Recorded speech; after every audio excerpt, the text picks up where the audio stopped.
할렐루야, 감사합니다. 이 시간에 우리가 역대상 19장을 우리가 보겠습니다. 역대상의 특징은 사무엘에 대한 부분과 그리고 또한 에스라에 대한 부분들이 조금 이렇게 다른 부분들을 볼 수가 있습니다. 특히 이제 사무엘은 하나님 나라 관점 속에서 있지만은 사건들을 전체적인 부분에서 하나하나 조명해 나가는 부분들이라고 말한다면은 에스라는 하나님의 나라 관점 속에서 딱 중심 인물이 딱 있죠, 그죠? 그가 누굽니까? 다윗입니다, 다윗. 자, 오늘 그 본문이, 그 내용이 오늘 본문의 그대로 특징이 그대로 드러납니다. 앞에도 제가 역대상에 대해서, 족보에 대해서 이야기를 할 때에, 바세바를 이름을 바세바라 안 쓰고 바수아라 썼다 그랬죠, 그죠? 그게 왜 그랬다 그랬죠?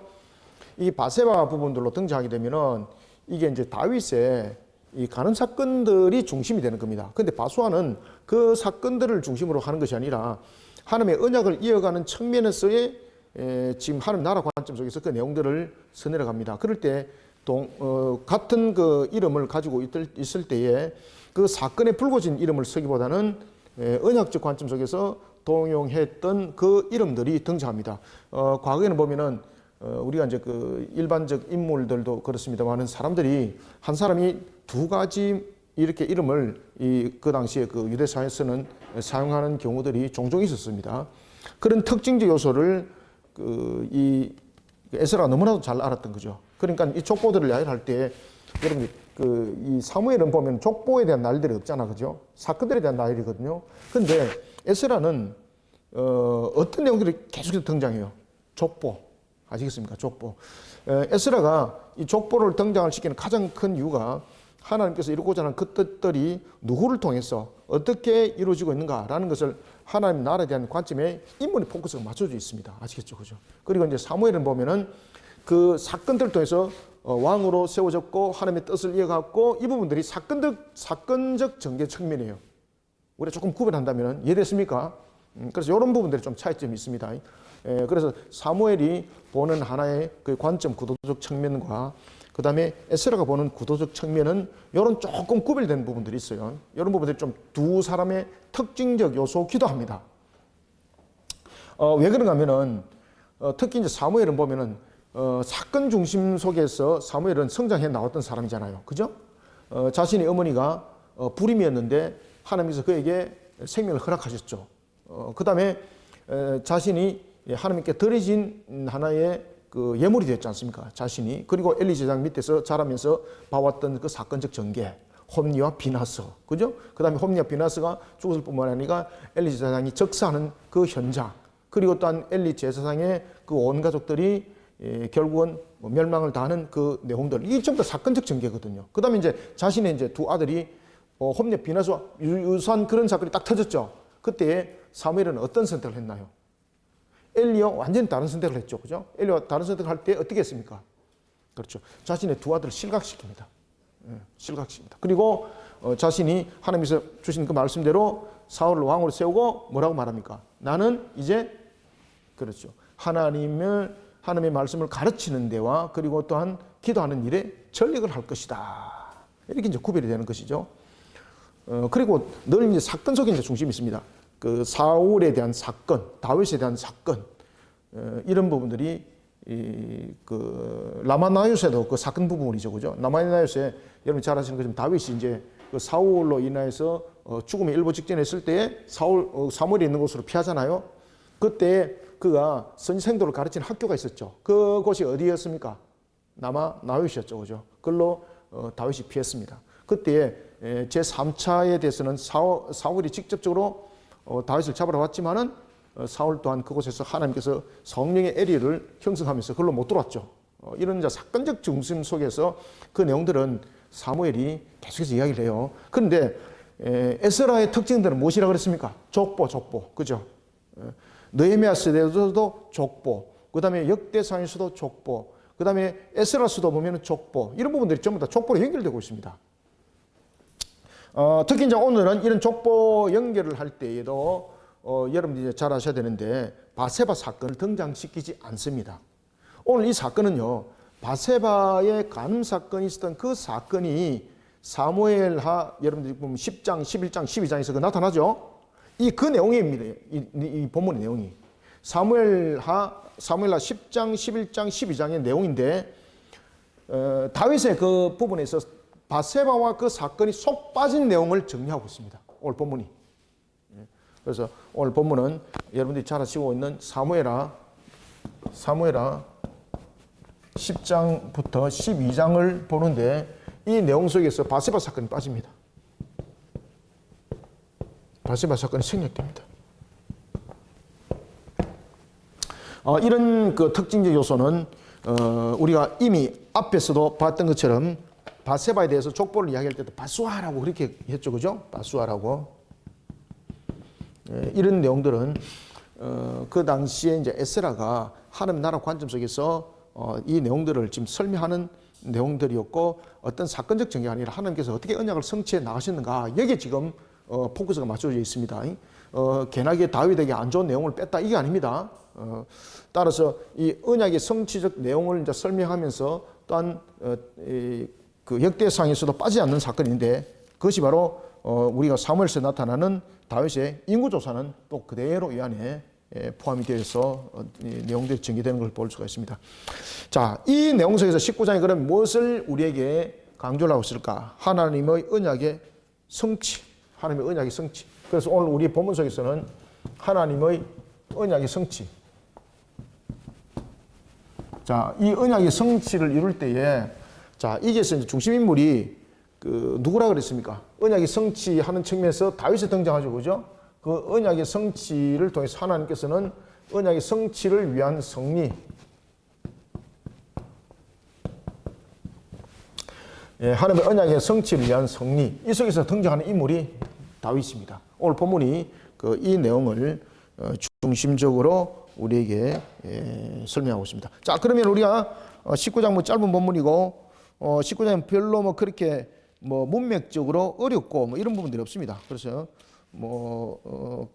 얼마 안 하면은 전개가 될 것 같아요. 자, 1절부터 본문 한번 봅시다.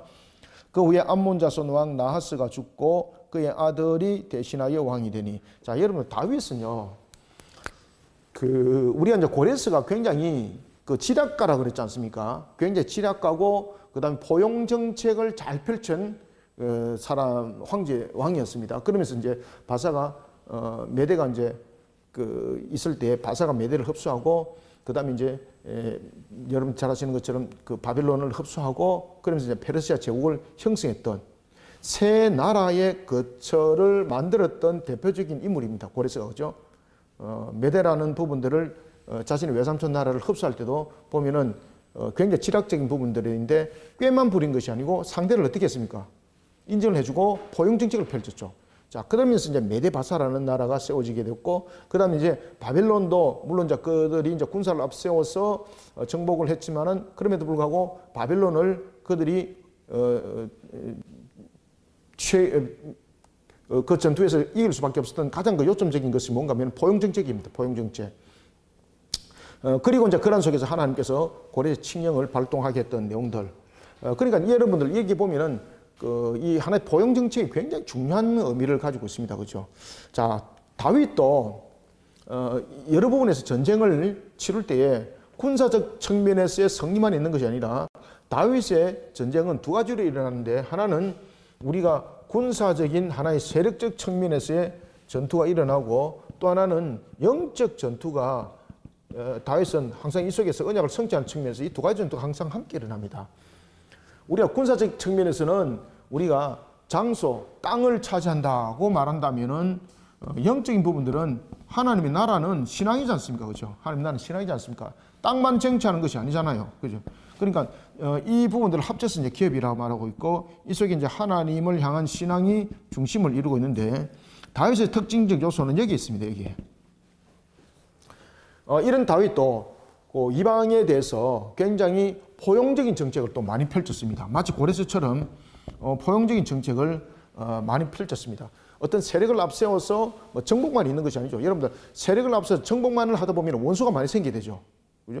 싸워서 상대를 두들겨 패가지고 케어시켰다. 그러면 그 상대가 어떻게 합니까? 나중에 때를 기다리잖아요. 때를 기다려서 요놈 언젠가는 내가 너를 이기리라. 그런 내용들인데 다윗은 그러한 군사적인 세력을 앞세워서 이방을 정복하고 이방을 정복하면서도 딱 하나 지난주에 제가 말씀드렸죠, 그죠? 다른 정복왕들이 했던 것과 좀 다른 정책을 펼쳤죠. 무엇이었습니까? 그 성읍에 조직을 구성했대, 그렇죠? 조직을 구성하면서 시스템을 만들었고 그 속에서 하나의 여호와의 신앙 속에서 전체를 다스려 나가는 그러한 정책들을 그가 펼쳐 나갔던 겁니다. 그때에 제도를 구축하고 있고 그 다음에 조직을 구축했다 그랬죠, 그죠? 이 제도와 조직을 구축하면서 정책을 펼쳐 나갈 때에 이게 이방 속에서 가는 것이 아닙니다. 하나님의 신앙 속에서 이들을 하나로 만들어가는 포용 정책 이 속에서 다 나타나는 겁니다. 이해됐죠, 그죠? 그런가 하면은 또 하나는 비록 이방인일지라도 자신이 은혜를 입은 자에게 그는 은혜를 입은 자에게는 은혜를 갚는 그러한 하나의 그 도의적인 그런 부분도 있습니다. 오늘 본문 속에 보면은 특히 이제 암몬 자손 있는데 성경에서 보면은 다윗이 어떻게 해서 나스로부터 은혜를 입게 된지 이 내용에 대해서는 성경에서 자세히 나오진 않습니다. 그렇지만은 그런 과정들이 있었기 때문에 다윗이 그 문상의 행렬을 보내게 됐던 것입니다. 이 오늘 본문 이제 2절 이하에는 과거의 다윗이 은혜를 입은 그런 빛을 그러한 생각하고 그것을 다시 한 번 더 도의적인 입장에서 되돌아보면서 자신이 또한 호의를 베푸는 내용인데 그것이 바로 문상입니다. 문상. 다윗의 문상 정책. 이 상가에 대한 그가 문상을 하는 것도 보면은 하나의 어떤 상대와 상대 부분에서 정략이 아닙니다. 이거는 베풀어진 호의에 대해서 응답하는 겁니다. 그래서 다윗은 이러한 부분에 대해서 은혜를 갚을 줄 아는 그러한 하나의 또한 이 인품이기도 합니다. 그러니까 이 다윗은 우리가 땅과 신앙이라는 것을 통해서 기업을 말했다면은 또한 은혜를 갚는 측면에서는 보면은 우리가 사람과 사람 속에 보면은 어떤 그러한 관계적 측면도 다윗은 이제 굉장히 깊게 생각했다는 것이죠, 그죠? 자, 이런데 오늘 본문에 문제가 생깁니다. 암몬 자손 가운데 암몬 자손의 왕이 나하스가 죽습니다. 다윗은 그에게 문상 행렬을 보냅니다. 그것도 왕의 이름으로 보냅니다. 이거는 대단한 것이거든요. 그러면 다윗이 왜 이와 같은 행렬을 보냈을까? 그것은 자신이 이제 과거에 그 나하스를 통해서 입었던 은혜를 그가 되갚기보다는 그 호의를 표현하는 겁니다. 그런데 암몬이 뭐라고 말합니까? 암몬 자손이 뭐라고 말하는가 하면은 어찌하여서 다윗의 문상을 그것을 선한 뜻으로 받아들입니까? 다윗이 누굽니까? 라는 것이죠. 다윗이 누구라고 그들은 기억을 항상 합니까? 골리앗을 이긴 자. 다윗은 또 누굽니까? 블레셋을 또한 무찌르는 자. 그러니까 어떤 측면에서는 문상을 보낸 채 하면서 우리의 여러 가지 상황을 파악을 해서 우리를 무찌를 하나의 전략을 꾸미기 위해서 보낸 문상인 줄 왜 왕은 모릅니까? 이러면서 왕이 다윗이 선한 뜻에서 보낸 문상을 어떻게 했습니까? 조롱거리 만들었죠. 특히 이제 고대 사회 속에 보면은 수염은 특히 이제 사절단에서 수염을 제거한다, 수염을 절반을 자른다, 이거는 뭔가 가장 큰 수치예요. 고대 사회 속에서. 그래 이런 수모 속에서 다윗의 행렬, 문상 같은 사람들이 돌아온 것을 보고 다윗이 이제 대노를 하게 되는 장면입니다. 그리고 또한 이 장면 속에서 암몬 자손들이 야 이거 다윗이 이 일로 인해서 굉장히 붕괴해서 우리를 가만두지 않을 것이다. 그러면 우리는 어떻게 되는가? 그러면서 이제 나타난 것이 용병입니다. 용병.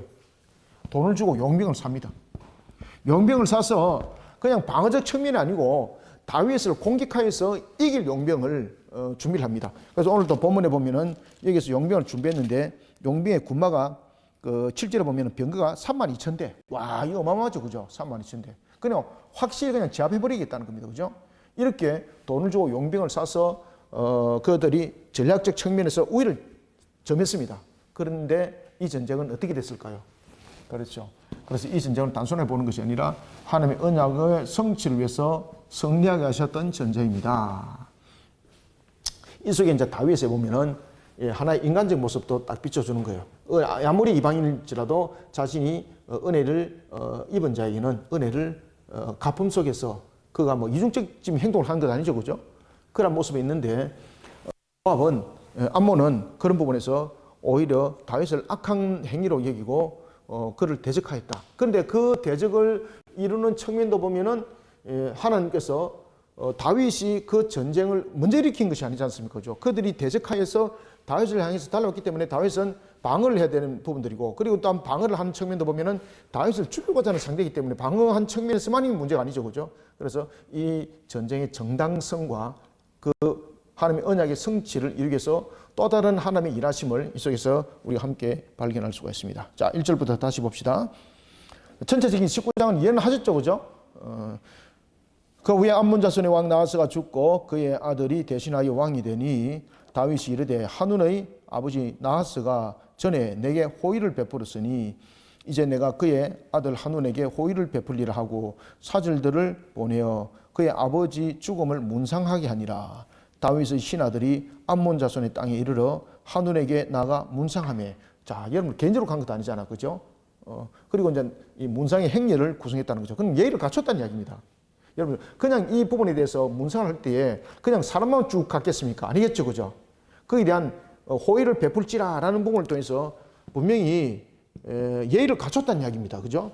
예의를, 뭐 여러 가지 물질도 있었을 것이고 예의를 갖췄다는 이야기죠. 그러면 다윗이 어떻게 해서 은혜를 입은지에 대해서는 성경에서 그렇게 자세하게 이야기하고 있지 않습니다.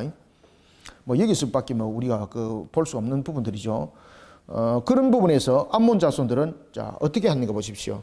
자 3절에 보면 암몬 자손의 방백들이, 자 이 방백들 가운데서는 보면은 다윗에게 안 좋은 그런 과거의 기억이 있는 사람들도 있겠죠. 또 하나는 또 왜 보면은 주로 이제 모압과 암몬 자손들이 나타나는 특징들 요소가 보면 굉장히 다혈적이거든요, 그죠?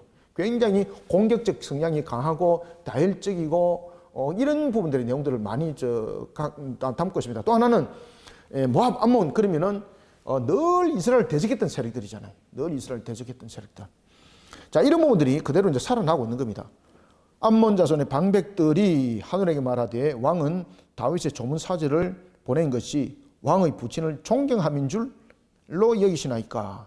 그의 신하들이 왕에게 나온 것이 이 땅을 엿보고 정탐하여 전복시키고자 함이 아니니까 하는지라. 자, 여기서 이제 암몬 자손들의 방백은 이 방백들이 그냥 단순한 방백들이 아니라는 거죠. 여기서 방백들이라는 것은 실권자들이죠. 그죠? 실세들이죠. 자, 우리나라도 여러분 실세들이 항상 정권을 차지할 때마다 실세들이 있죠. 그죠? 지금도 또 실세 때문에 또 문제가 많이 등장하고 있습니다. 항상 이 실세들이 문제입니다. 실세들이. 예. 그러니까 어느 나라든 간에 이 실세들로 인해서 나라가 공경에 처하지 않은 경우가 거의 없는 것 같아요. 그래서 우리가 보면은 대체로 우리의 인간의 속성 속에서 그 모습들이 대변을 하고 있기도 합니다. 그러니까 오전에도 제가 설교 때 말씀드렸는데 칼빈이 인간의 항상 그 중심에 심령속에는 무엇이 있다? 죄 짓는 공장이 있다 그랬지 않습니까? 그러면 이 실세들은 자신들의 권력, 자신들의 세력을 확장하고 보존하는 측면에서의 실세들이지 무슨 어떤 공의적 측면에서 실세, 정의를 구하는 실세들이 아닙니다. 그래서 이 대부분의 실세들은 어떤 역할을 하고 있는가 하면은 자신들의 권위를 지키고 자신들의 명예를 지키고 자신들의 실속을 지키는 측면에서의 그런 실세들입니다. 자, 이런 실세들이 다윗이 등장했다. 그러면은 자신들이 이 실세로서의 그 위치를 정치적이고 여러 가지 부분에서 효력을 발하려면은 지금 다윗의 온 이 내용들의 이 문상이 자, 자신들에게 연락을 하고 온 거예요? 아니면 그냥 일방적으로 온 걸까요, 여러분들? 연락으로 온 것도 아니죠, 그죠? 그러니까 실세인 자신들을 넘어서서 지금 일들이 진행된 거죠, 이게. 그래서 굉장히 기분 나쁜 거죠, 이게. 이해됐습니까? 자신들을 거쳐서 이번에 우리가 왕의 그 문상을 가려고 합니다. 그러면서 서로 간에 의논했다. 그러면 실세로서의 자신들의 입지가 나타남이 되는 거잖아요. 그죠? 근데 여기서 보면은 그런 내용들이 없죠. 그러니까 솔직히 말하면은 이 방백들은 실세들인데 자신들을 완전히 제껴놓은 상태 속에서 지금 일들이 진행됐단 말이죠. 그러니까 이제 왕에게 그가 뭐라고 말하고 있습니까? 자신들의 정당성, 자신들의 논리 가지고 접근하죠.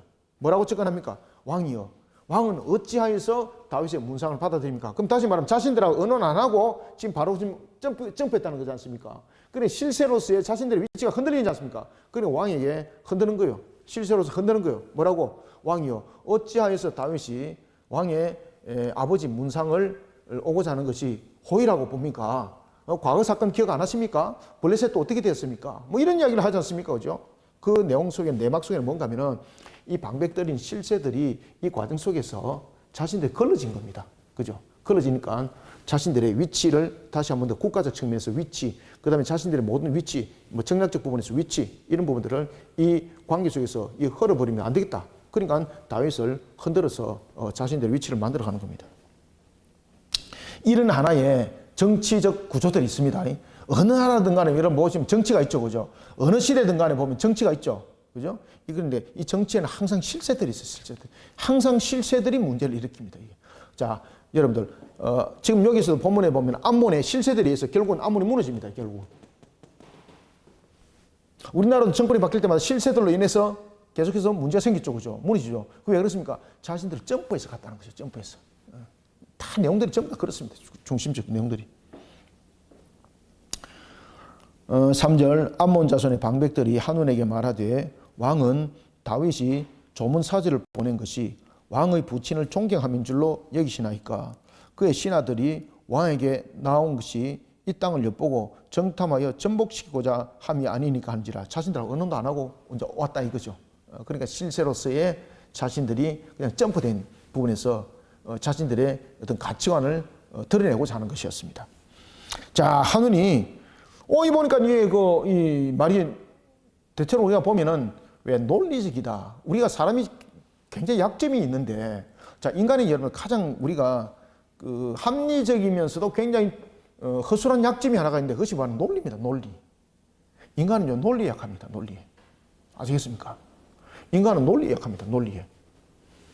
그리고 우리는 항상 그런 논리적 측면에서 우리가 무언가를 제시를 했을 때에 우리가 그것을 받아들이는 내용들입니다. 입장들. 그게 이제 유한성을 가진 우리 속에 있는 것이기도 하지만은 또 하나는 우리의 그게 이제 한계성이 가지고 있는 유한성 속에서 한계가 있거든요. 하나님은 여러분들 하나님은 논리가 아니고요. 하나님은 말씀하신 것에 대해서 순종이고 지켜나감이에요. 그거는 우리가 말씀에 지켜나가는 것은 논리가 아니잖아요. 그렇죠? 근데 우리는 논리를 굉장히 중요하게 여겨요. 여러분들. 신앙도 논리가 되면 안 됩니다. 여러분들. 신앙은 논리로 따져보십시오. 될 거 어디 있습니까? 눈에 보입니까? 안 보이잖아요. 안 보이는데 뭘 믿으라는 이야기입니까? 논리적으로 안 맞잖아요. 여러분들요. 그죠? 눈에 보이는 형상 만들어놓고 믿는 것이 그것이 논리적 측면에서 맞는 거잖아요. 왜? 눈에서 보이는 거니까. 그죠? 그렇게 해서 전부 다 우상들 만들어진 것 아닙니까? 우상은 굉장히 논리적입니다. 여러분들요. 왜? 빌고 받는 것이다. 그죠? 그런데 하나님께서는 우리에게 복종하게 하시고 그 법도와 규율을 지키라 뭐 이런 것들 논리적 측면은 안 맞지 않습니까? 여러분들.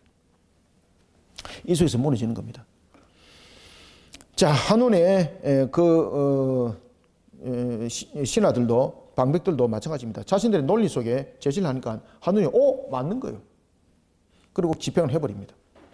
그래서 우리는 항상 이 상대를 돌아볼 때도 논리적 부분이라기보다는 이것이 신앙적 부분에 대해서 그리고 또한 신앙적 양심에 대한 부분들도 나중에 이제 깊이 들어가면 전부 다 논리적이기도 합니다. 아시겠습니까? 그런데 그렇게 돌아보지 아니하고 그냥 판단해버리면은 항상 나타나는 것은 인간이 이 속에 죄를 짓는 공장들이 있잖아. 그렇죠? 그러니까 하는 행위는 죄 짓는 것밖에 없습니다. 4절 한운이 이에 다윗의 신하들을 잡아 그들의 수염을 깎고 이 수염을 깎았다는 고대 근동에서의 최고의 수치입니다. 최고의 수치. 그 다음에 특히 이 개인이 아니잖아요. 사절도 아니잖아요. 이거는 그 왕, 그 나라에 대한 수치입니다. 심지어 자 의복의 볼기를 중간을 잘랐습니다. 이거는 모욕입니다. 모욕. 속을 드러내는 것이거든요. 모욕입니다. 모욕. 그러니까 인간적 입장에서 조롱과 그리고 또한 여러 가지 부분에 대해서 그들의 인격을 완전히 그냥 박살내버리는 두 행위가 이 속에서 일어났습니다. 수염을 자르고 볼기가 드러나게 하고 4절 한운이 이에 다윗의 신하들을 잡아 그들의 수염을 깎고 그 의복을 볼기 중간까지 자르고 돌려보내매 어떤 사람이 그러니까 그들이 다윗에게 못 나타나는 겁니다. 왜 못 나타날까요, 여러분들? 다윗이 나타난다는 것은 그 수치와 그 모미를 다윗에게 전해주는 것이 되는 거거든요. 그러니까 중간에 전령을 보내는 겁니다. 다윗에게 전령을 보내서 그 상황을 전달하고 다윗도 뭐라고 말합니까? 너희들이 수염이 다 길어질 때까지 너희들이 나에게 나오지 말고 너희들이 그 속에서 시험이 다 기를 때까지 그곳에 남아있으라. 그러니까 명예를 회복시키는 거죠. 수치로부터. 어떤 사람이 다윗에게 가서 그 사람들이 당한 일을 말하니라. 그 사람들이 심히 벽부러하므로 다윗이 그들을 맞으러 보내 왕이 이르기를 너는 수염이 자라기까지 여리고에 머물다가 돌아오라 하니라. 암몬 자손이 자기가 다윗에게 밉게 한 줄 안지라. 한운과 암몬 자손은 더불어 이제 못합니까? 용병을 모집합니다. 용병을 모집하는 건 무슨 용병을 모집했습니까?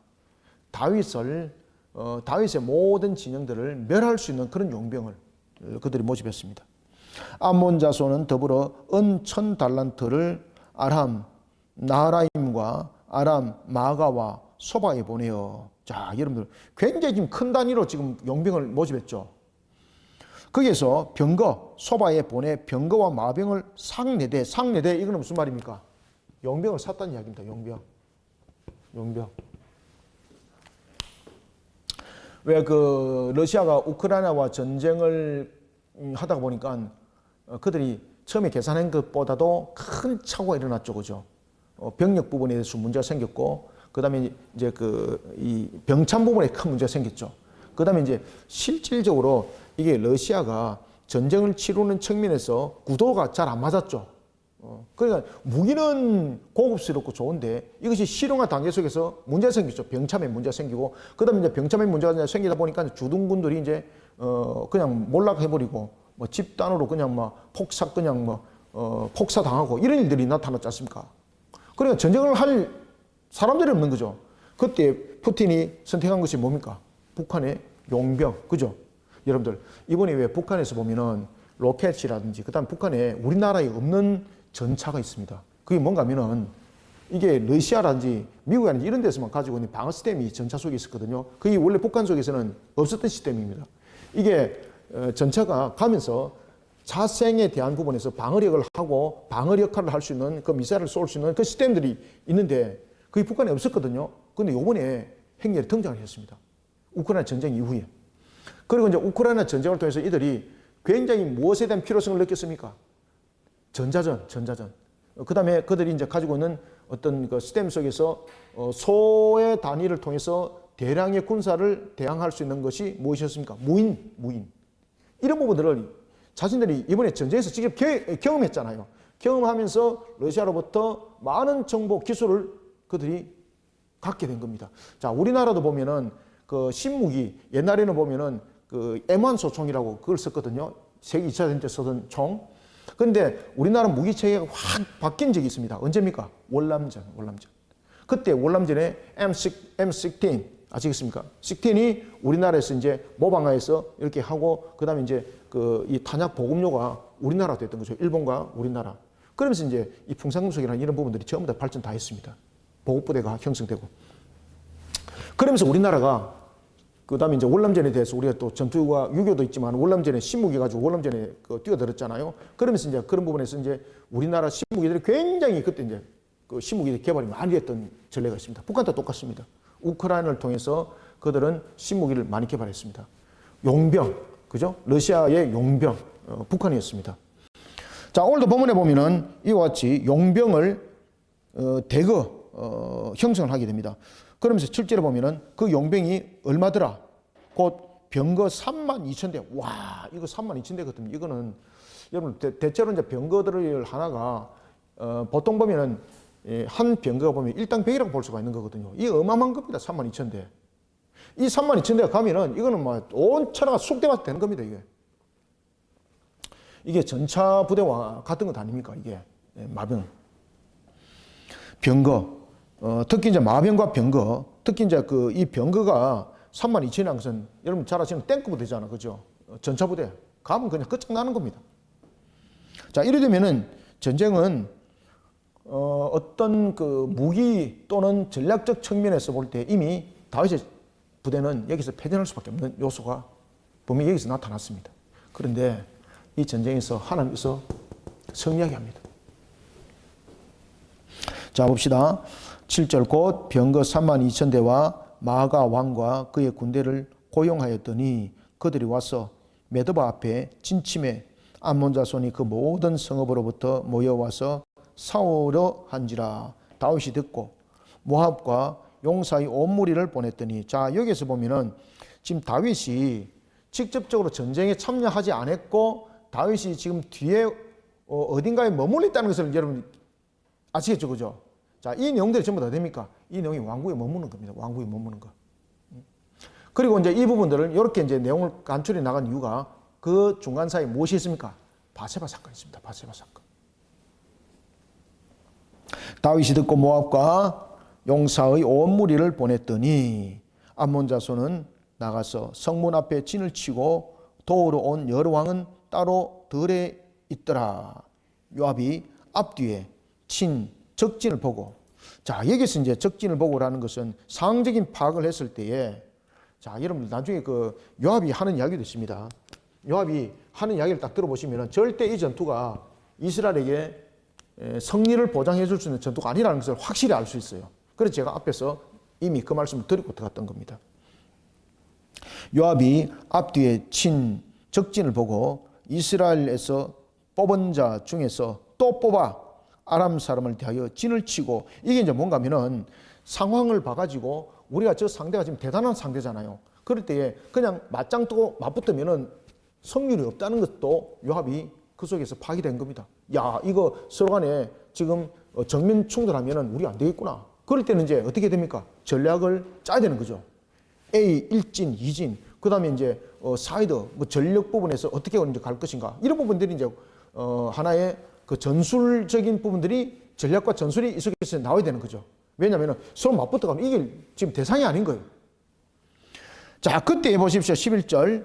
그 남은 무리는 그의 아비새의 수하에 맡겨 암몬 자손에 대하여 진을 치게 하고, 자 여기서 보면은 진을 친다는 것은 그냥 단순한 진을 치는 것이 아니라 이제 뒤에 보면은 나타납니다마는 하나님께서 우리를 도우실 것이라는 그 믿음을 가지고 이제 그들과 맞섰다는 겁니다. 이건 무슨 뜻인가 하면은, 자 수적으로 또는 여러 가지 하나의 그 무기라는 하나의 내용들을 봤을 때에 직접적으로 정면 구도를 형성했을 땐 자신들이 못 이긴다는 뜻입니다. 이거. 그래서 12절에 보면은, 자 협력과 동력이 나옵니다. 협력과 동력. 협력하고 동력하고 이 부분이 이제 전략 구도적 측면에서 나옵니다. 협력.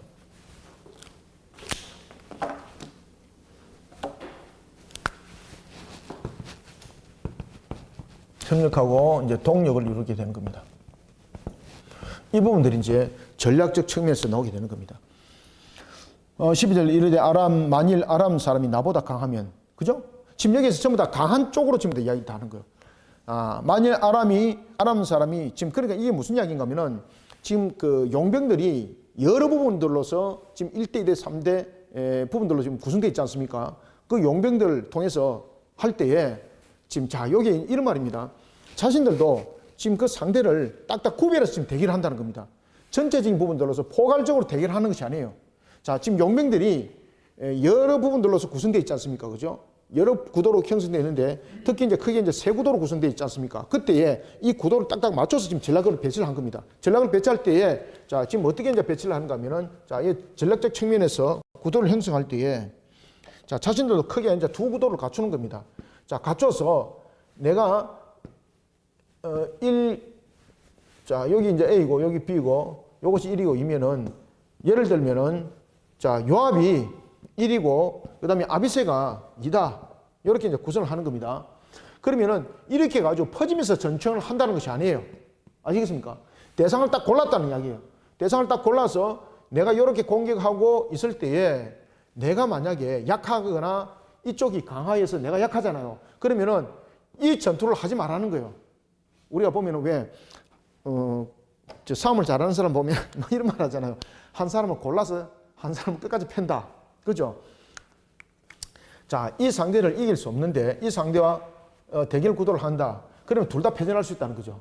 그러면은 이렇게 싸움을 하다가 이 내용 속에서 내가 요압 자신이 상대보다도 약하게 보이면은 아비새가 이기서 협공을 해달라는 거죠. 협공. 그러면 여기서 이기는 거잖아요. 그러면 이기면은 이 협공을 통해서 또다시 이렇게 비를 공격한다는 그런 전략을 지금 구축하고 있는 겁니다. 그래 실질적으로 포괄적 측면에서 이 대결 구도를 형성하면은 자신들이 이길 확률이 없다는 것을 이미 알고 지금 전략을 꾸미는 겁니다. 그리고 이제 요압이 말합니다. 내가 봤을 때에 아비스 너가 약하고 이 상대가 강하면은 내가 전략적 측면에서 너를 도와서 집중적으로 이 상대를 공격을 하겠다. 이런 전략 구조를 지금 형성했다는 얘기입니다. 그때에 결국은 누가 우리를 도와줄 것이다. 그렇죠. 여호와께서 도와줄 것이다. 따라서 협력과 동력을 무엇으로 이겨나가도록 하는 겁니까? 그렇죠. 협력과 동력 구도를 신앙으로 만들어서 이겨나가도록 자신들이 기도합니다. 그리고 이 신앙적 구도 측면에서 그들의 이 전쟁을 이겼다는 거죠. 자, 이런 부분들은요, 그 역대상에 나타나는 유일한 내용이라 보시면 되겠습니다. 이게 이제 그 어디를 가나 다윗을 이기게 하셨지 않습니까? 하나님께서. 그런 언약의 성취를 하나님께서는 어떻게 이런 구도적 측면에서 이루어갔는가도 이 내용 속에서 증거를 하고 있는 겁니다. 그래서 이 사건 사실은 전개 속에서 여러분이 잘 아시는 것처럼 우리아 사건도 있었고 그 다음에 바세바 사건도 있었는데 그 두 사건은 그 사건 속에서 빼는 겁니다. 지금 이게. 빼고 하나님께서 어디를 가나 어떻게 이기게 하셨는가라는 부분에서 지금 초점을 맞췄다. 이렇게 보시면 되겠습니다. 자, 11절 다시 한번 읽읍시다. 그 남은 무리는 그의 아비스의 수하에 맡겨 암몬 자손을 대하여 진을 치게 하고 이르되 만일 아람 사람이 나보다 강하면 네가 나를 돕고 만일 암몬 사람이 너보다 강하면 내가 너를 도우리라. 그렇게 해서 집중하여서 이 속에서 승리를 취한 다음에 또 한쪽을 집중해서 공격하면은 성경은 자신들에게 있다는 거죠. 그러면서 무슨 이야기를 하는가 하면은 너는 힘을 내라. 누가 결국은 힘을 내게 하는 겁니까? 그래서 여기서 특히 이제 이 싸움의 전투 속에서 아비세 그리고 또한 그 요압에 대한 부분들을 하나님의 신앙과 이렇게 함께 연결하여서 에스라가 그 내용들을 조명하고 있는 이유가 무엇이겠습니까? 왜 이렇게 조명했을까요? 그들이 어떤 상태에 있었던 겁니까? 바벨론 포로 상태죠. 자, 바벨론 포로 상태 속에서 자신들이 귀환을 했습니다. 자신들이 바벨론 포로 상태 속에서 귀환을 했지만은 사실은 이제 에스라도 그 성벽을 세우려고 했지만은 왕에게 조서를 계속해서 사마리 족속과 모압과 암몬 족속들이 보내는 바람에 그 성벽을 재건할 수 없었죠, 그죠? 그 상태에 있다 보니까 그들의 상대는 전부 다 사마리 족도 두려움의 대상이고 모압과 암몬, 아람 족도 두려움의 대상이지 않습니까? 그럴 때 그들이 할 수 있는 건 아무것도 없지 않습니까? 그들을 향해서 지금 격려와 동료와 위로를 하는 측면에서 이 내용을 함께 조명하고 있는 거예요. 그러니까 우리가 과거의 사건도 보자. 하나님께서 우리를 어떻게 이 내용들 속에서 이기게 했는가. 그러니까 결국은 이 속에서 에스라가 강조하고 있는 것은 협력을 이루고 동력을 이루는 것도 신앙 속에서 하나의 규합점을 하나의 접합체를 만들어서 집합체를 만들었을 때에 나타나는 효력은 대단함으로 나타날 수 있다는 거죠. 하나님의 도우심으로. 그러니까 이란 속에서 이 내용들이 전개되어지면서 당시 포로로 귀환해서 돌아온 자들에게 이러한 내용들이 함께 가르침이 되었던 거죠. 그죠? 그렇게 가르침이 주어지면서 이런 과거의 사건을 통해서 현재 자신들을 돌아보게 하고 미래의 자신들의 지향점을 만들어가는 겁니다. 이게 에스라 방법이에요. 지금 이해됐습니까? 왜 이 이야기를 조명했는가 아시겠죠? 자, 그리고 이제 이 사건 속에서 왜 우리아와 바세바 사건이 빠지는가도 아시겠죠?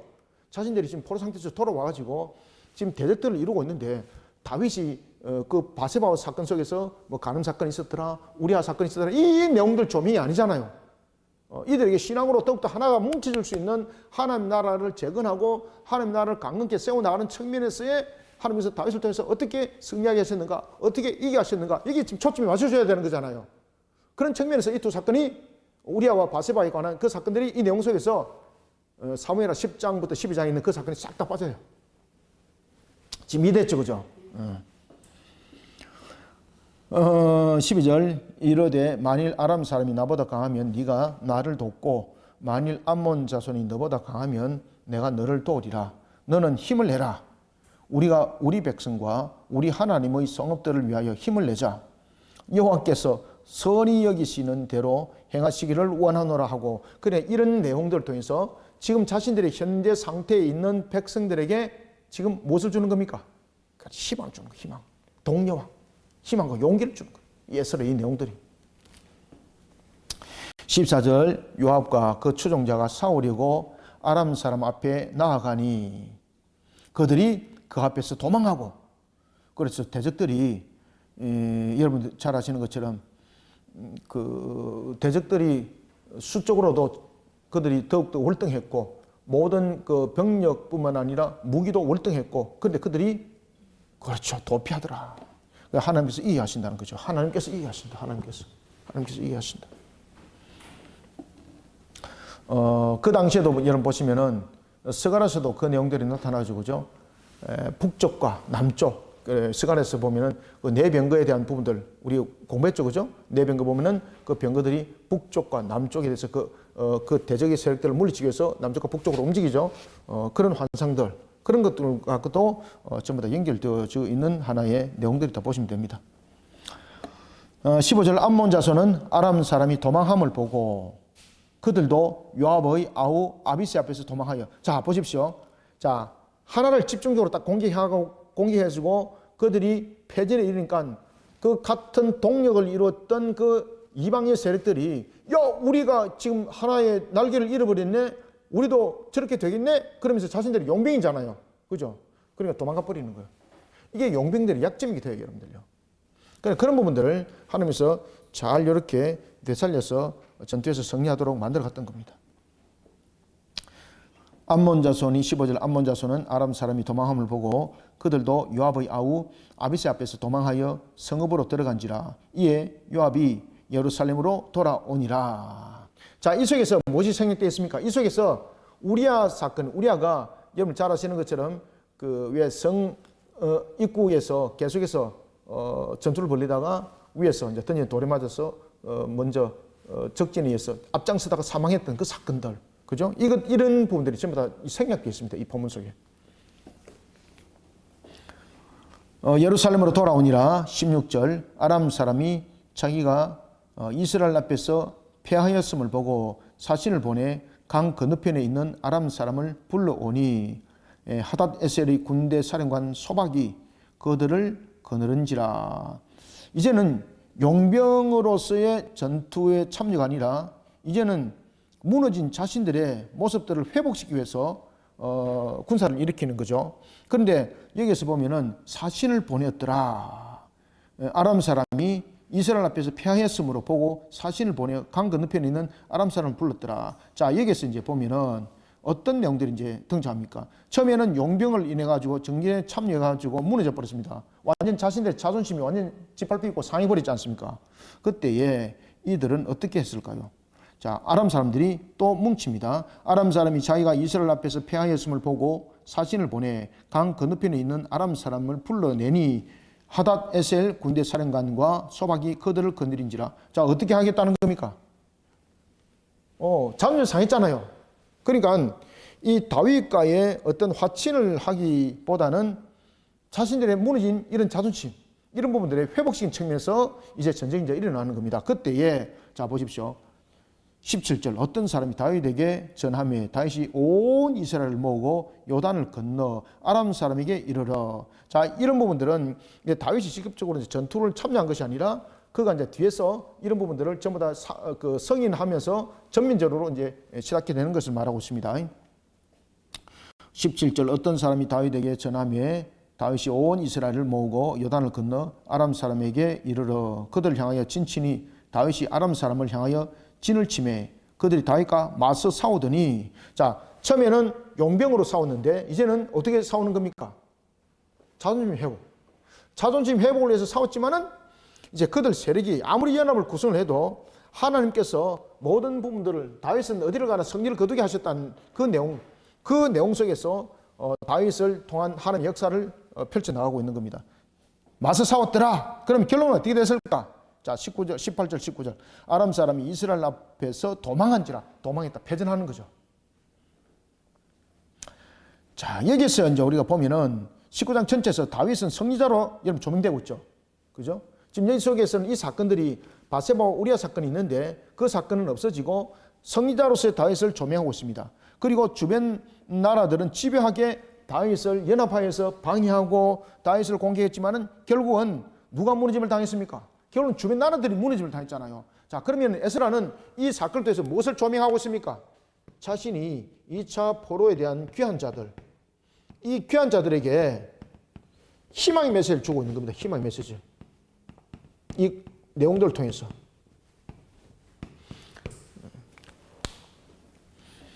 아람 사람이 이스라엘 앞에서 도망한지라 다윗이 아람 병거 7,000대의 군사와 보병 4만을 죽이고 또 군대 지휘관 소박을 죽임에 하닷에셀의 부하들이 자기가 이스라엘 앞에서 패하였음을 보고 다윗과 더불어 언제 어떻게 한다?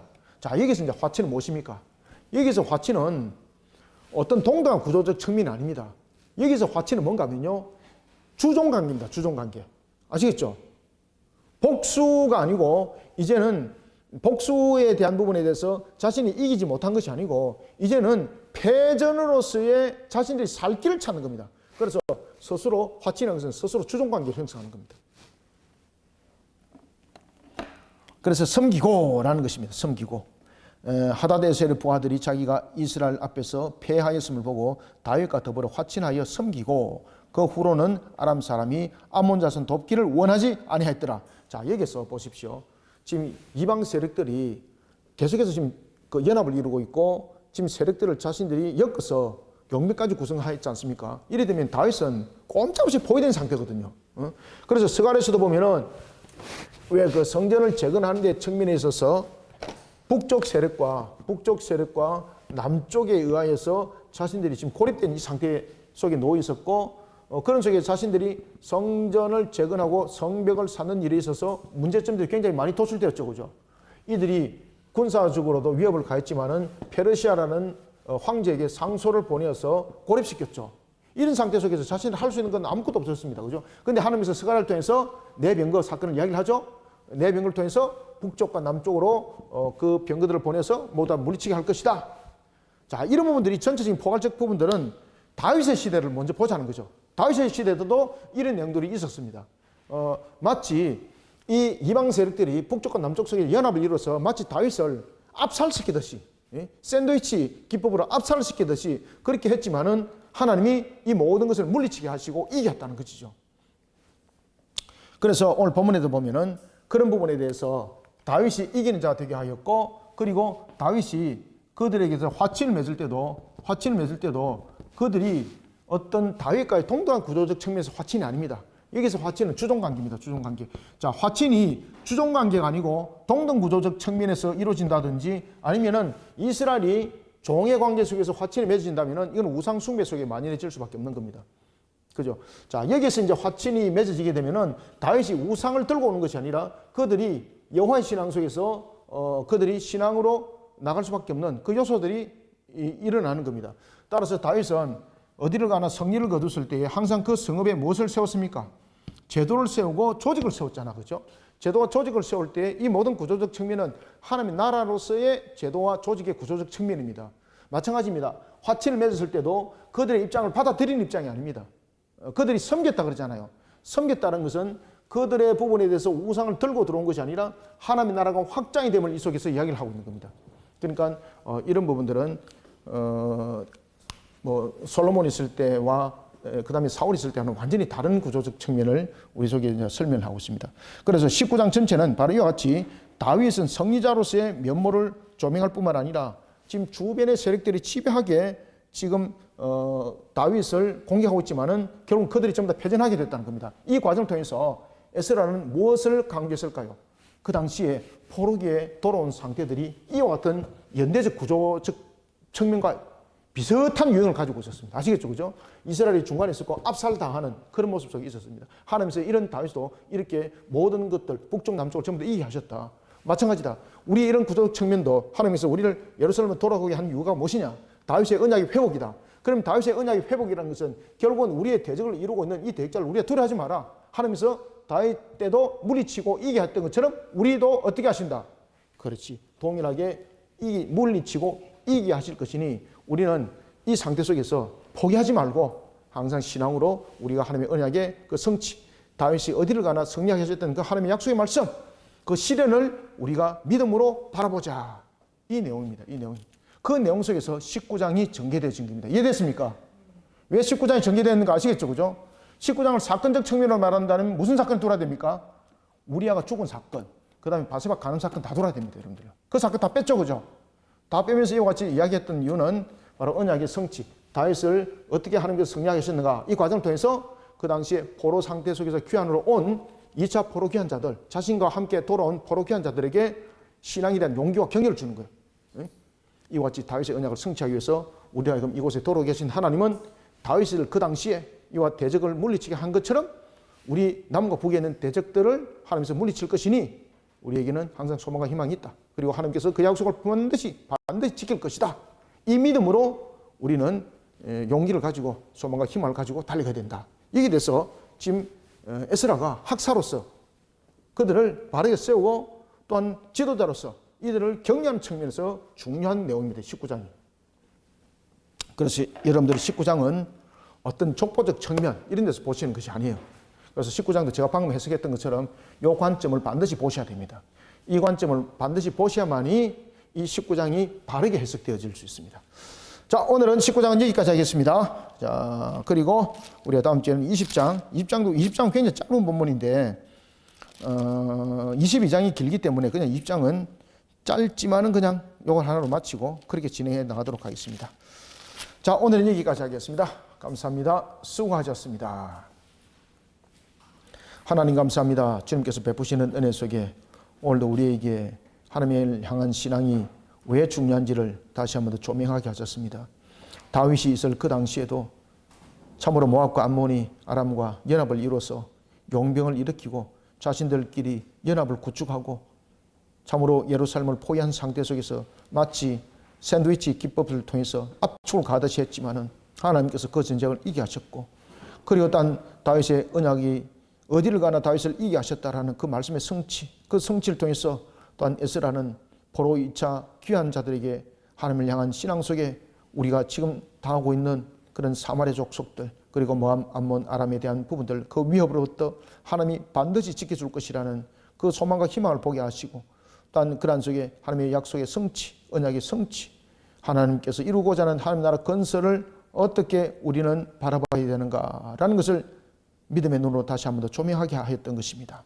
오늘도 에스라를 통해서 주신 말씀처럼 우리가 믿음으로 일어나게 하여 주시고, 우리 모든 성도들이 믿음으로 승리하게 하여 주시고, 주님의 거룩한 산 역사 가운데 나가기에 부족함이 없도록 주신 말씀으로 우리를 새롭게 하여 하나님의 뜻을 힘있게 세워나갈 수 있도록 도와주시옵소서.